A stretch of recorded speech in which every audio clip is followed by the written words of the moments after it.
Hello Manoj ಅವರಾ? ಹೌದು, ನಾವು ಫೆಡೆಕ್ಸ್ ಇಂದ ಕಾಲ್ ಮಾಡ್ತಾ ಇದೀವಿ. ಹೇಳಿ. ನೀವು ಹಾಂಗ್ಕಾಂಗ್ ಕಳಿಸಿರೋ ಪಾರ್ಸಲ್ ಅಲ್ಲಿ ಡ್ರಗ್ಸ್, ಫೇಕ್ ಪಾಸ್ಪೋರ್ಟ್ ಮತ್ತೆ ಸಿಮ್ ಕಾರ್ಡ್ ಸಿಕ್ಕಿದೆ. ಡ್ರಗ್ಸ್? ನಾನ್ ಯಾವ ಪಾರ್ಸಲ್ ಕಳ್ಸಿಲ್ಲ ರೀ. ಪಾರ್ಸಲ್ ಮೇಲೆ ನಿಮ್ ಮೊಬೈಲ್ ನಂಬರು ಅಡ್ರೆಸ್ ಇರೋದು. ರೀ, ಯಾರೋ ಕಳ್ಸಿ ನನ್ನ ಹೆಸರು ಹಾಕಿದ್ರೆ ನಾನೇನ್ರಿ ಮಾಡಕ್ಕಾಗತ್ತೆ? ನೋಡಿ, ನಂಗದೆಲ್ಲ ಗೊತ್ತಿಲ್ಲ. ನಿಮ್ ಕಾಲ್ ನ ಸಿಬಿಐ ಟ್ರಾನ್ಸ್ಫರ್ ಮಾಡ್ತಾ ಇದೀವಿ. ದಯವಿಟ್ಟು ಹೋಲ್ಡ್ ಮಾಡಿ. ಸಿಬಿಐ? Hello hello. ಯಾರಪ್ಪ? ಮನೋಜ? ಹೌದು. ಸಿಬಿಐ ಇಂದ ಮಾತಾಡ್ತಾ ಇದ್ದೀನಿ. ನಿಮ್ಮ ಹೆಸರಲ್ಲಿ ಹೈಕೋರ್ಟ್ ಅರೆಸ್ಟ್ ವಾರೆಂಟ್ ಇದೆ. ಅರೆಸ್ಟ್ ವಾರೆಂಟಾ? ನಿಮ್ಮ ಆಧಾರ್ ನಂಬರ್ ಹೇಳಿ. 5583-684 ಸರ್. PAN number? ಸರ್ ಅದು 0325 ಸರ್. ನೀವು ಕೆಲಸ ಮಾಡೋ ಕಂಪ್ನಿ ನೋಡಿ. ನೀವು ಹೇಳಿ ಡೀಟೇಲ್ಸ್ ಎಲ್ಲ ಮ್ಯಾಚ್ ಆಗ್ತಾ ಇದೆ. ನೀವು ಈಗಲೇ ಹೊರಟು ಅಂಧೇರಿ ವೆಸ್ಟ್ ಪೊಲೀಸ್ ಸ್ಟೇಷನ್ಗೆ ಬನ್ನಿ. ಸರ್, ನಾನಿರೋದು ಬ್ಯಾಂಗ್ಳೂರಲ್ಲಿ ಸರ್. ಅರ್ಜೆಂಟಾಗಿ ಬಾಂಬೆಗೆ ಬಾ ಅಂದ್ರೆ ಹೇಗ್ ಬರಕ್ಕಾಗತ್ತೆ ಸರ್? ಸರಿ, ನಾವು ನಿಮ್ಮನ್ನ ಡಿಜಿಟಲ್ ಅರೆಸ್ಟ್ ಮಾಡ್ತಾ ಇದ್ದೀವಿ. ಡಿಜಿಟಲ್ ಅರೆಸ್ಟಾ? ಸರ್, ನಿಮ್ಗೆ ಅರೆಸ್ಟ್ ವಾರೆಂಟ್ ಕಳಿಸಿದ್ದೀನಿ. ನೀವು ಮನೆ ಬಿಟ್ಟೆಲ್ಲೂ ಹೋಗೋ ಹಾಗಿಲ್ಲ, ಯಾರ ಹತ್ರನೂ ಮಾತಾಡೋ ಹಾಗಿಲ್ಲ. ಈ ವಿಷಯನ ಯಾರಿಗೂ ಶೇರ್ ಮಾಡಬೇಡಿ. ಹಾಗೇನಾದ್ರು ಮಾಡಿದ್ರೆ 5 ವರ್ಷ ಜೈಲು ಮತ್ತೆ 10 ಲಕ್ಷ ದಂಡ ಕಟ್ಟಬೇಕಾಗತ್ತೆ. ಮತ್ತೆ ನಿಮ್ಮ ಅಕೌಂಟ್ ಡೀಟೇಲ್ಸ್ ನಮಗೆ ಇಮಿಡಿಯೇಟ್ ಆಗಿ ಕಳಿಸಿ. ಇನ್ನು 1 ಗಂಟೆಯಲ್ಲಿ ಡಿಸಿಪಿ ಅವರು ನಿಮ್ಮ ಹತ್ರ ಮಾತಾಡ್ತಾರೆ. ಸ್ಕೈಪ್ ನ ಇನ್ಸ್ಟಾಲ್ ಮಾಡ್ಕೊಂಡು ರೆಡಿ ಇರಿ. Okay sir.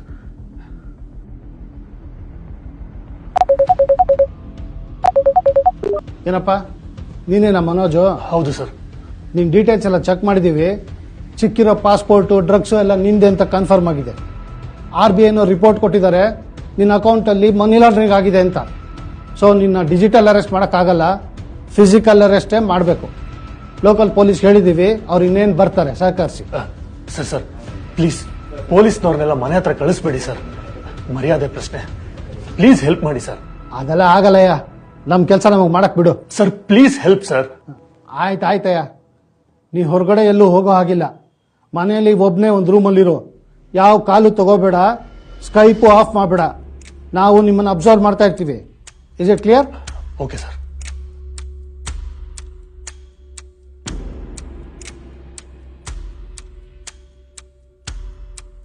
Manoj, full investigation ಆಗಿದೆ.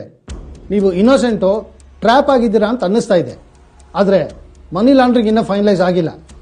ಒಂದು ಕೆಲಸ ಮಾಡಿ, ನಾನು ಒಂದು ಗೌರ್ಮೆಂಟ್ ಅಕೌಂಟ್ ನಂಬರ್ ಕೊಡ್ತೀನಿ, ಅದಕ್ಕೆ ನಿಮ್ಮ ಫಂಡ್ಸ್ ಎಲ್ಲ ಟ್ರಾನ್ಸ್ಫರ್ ಮಾಡಿಬಿಡಿ. ಮನಿ ಲಾಂಡ್ರಿಂಗ್ ಆಗಿದ್ದರೆ ಅದನ್ನು ಡಿಡಕ್ಟ್ ಮಾಡಿ ಬ್ಯಾಲೆನ್ಸ್ ಎಲ್ಲ ನಿಮ್ಮ ಅಕೌಂಟ್ಗೆ ವಾಪಸ್ ಟ್ರಾನ್ಸ್ಫರ್ ಮಾಡಿಬಿಡ್ತೀವಿ. ನಾನು ಇಷ್ಟು ಸಹಾಯ ಮಾಡಬಲ್ಲೆ ನಿಮಗೆ. Okay sir. ನಿಲ್ಸಿ. ಅಕೌಂಟ್ಗೆ ದುಡ್ಡು ಕಳಿಸಿದ್ರೆ ನಿಮ್ಮ ದುಡ್ಡೆಲ್ಲ ಕಳ್ಕೊಳ್ತೀರಾ? ಏನ್ ಹೇಳ್ತಿದ್ದೀರಾ ಸರ್? ನಮಸ್ಕಾರ, ನಾನು ದಯಾನಂದ್, ನಮ್ಮ ಬೆಂಗಳೂರಿನ ನಿಮ್ಮ ಪೊಲೀಸ್ ಕಮಿಷನರ್.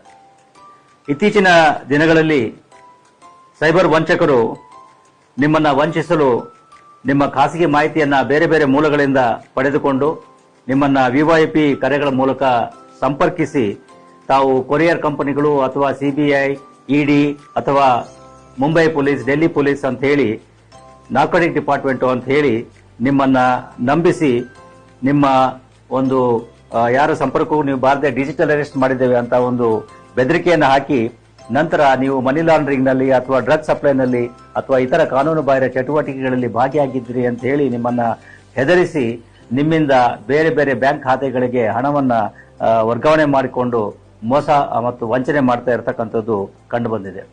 ಆದ್ರೆ ಇದರಲ್ಲಿ ಗಮನಿಸಬೇಕಾಗಿರ್ತಕ್ಕಂಥದ್ದು, ಯಾವುದೇ ತನಿಖಾ ಸಂಸ್ಥೆಗಳಾಗ್ಲಿ, ಅದು CBI ಇರ್ಬೋದು, ED ಇರ್ಬೋದು, ಅಥವಾ ಯಾವುದೇ ರಾಜ್ಯ ಪೊಲೀಸ್ ಇರ್ಬೋದು, ಮುಂಬೈ ಪೊಲೀಸ್ ಅಥವಾ ಡೆಲ್ಲಿ ಪೊಲೀಸ್ ಅಥವಾ ಬೆಂಗಳೂರು ಪೊಲೀಸ್, ಯಾರು ಕೂಡ ಈ ರೀತಿ ಡಿಜಿಟಲ್ ಅರೆಸ್ಟ್ ಮಾಡಲಿಕ್ಕೆ ನಮ್ಮ ಕಾನೂನಿನಲ್ಲಿ ಅವಕಾಶ ಇಲ್ಲ ಮತ್ತು ಮಾಡೋದು ಇಲ್ಲ. ಇದೊಂದು ಸಂಪೂರ್ಣ ಸುಳ್ಳು ಮಾಹಿತಿಯಾಗಿರ್ತದೆ ಮತ್ತು ಇದನ್ನ ಕೇವಲ ನಿಮ್ಮನ್ನ ಹೆದರಿಸಿ ನಿಮ್ಮಿಂದ ಹಣವನ್ನ ಕಿತ್ತುಕೊಳ್ಳಲಿಕ್ಕೆ ಈ ರೀತಿ ಸೈಬರ್ ವಂಚಕರು ಮಾಡತಕ್ಕಂತಹ ಒಂದು ವಂಚನೆಯ ವಿಧ ಆಗಿರುತ್ತದೆ.